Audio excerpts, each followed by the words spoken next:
semua tahu bahwa di era Jokowi lah korupsi terbesar di Republik Indonesia.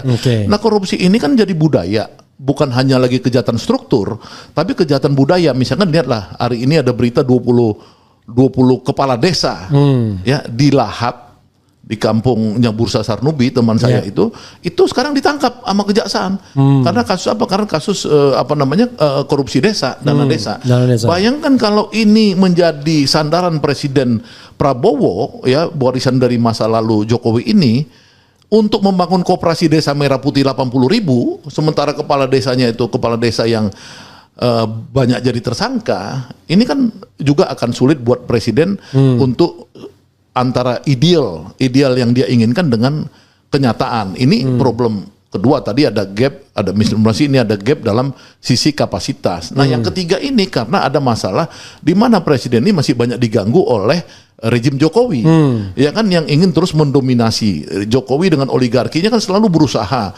Ya, menurut saya misalnya kayak kemarin mereka, menurut saya Budi Ari sama teman-teman PS itu kan men-setting agar Prabowo bisa datang ke Solo itu dengan membuat acara peresmian Koperasi Desa Merah Putih di Klaten. Kenapa pilihannya di Klaten? Pada saat di Solo misalkan ada acara ulang tahun atau kongres kelima PSI misalnya seperti itu. Mereka selalu berusaha membuat Prabowo ini masuk dalam ring mereka gitu loh. Nah, ini yang Prabowo kadang-kadang memang kurang mengerti bahwa selama dia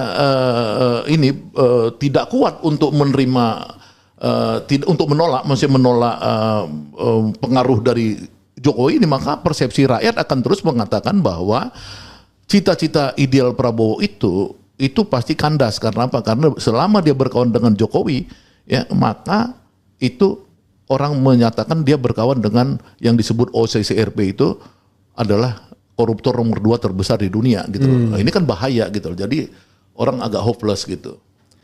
Oke, Bang. Orang tentu bertanya ya mengenai Prabowo ini. Dia ini pemimpin kuat atau pemimpin lemah?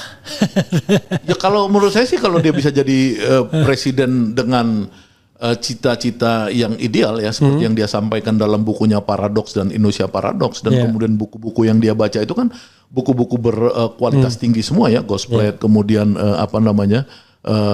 Ray Dalio untuk bagaimana bangsa itu bubar ya.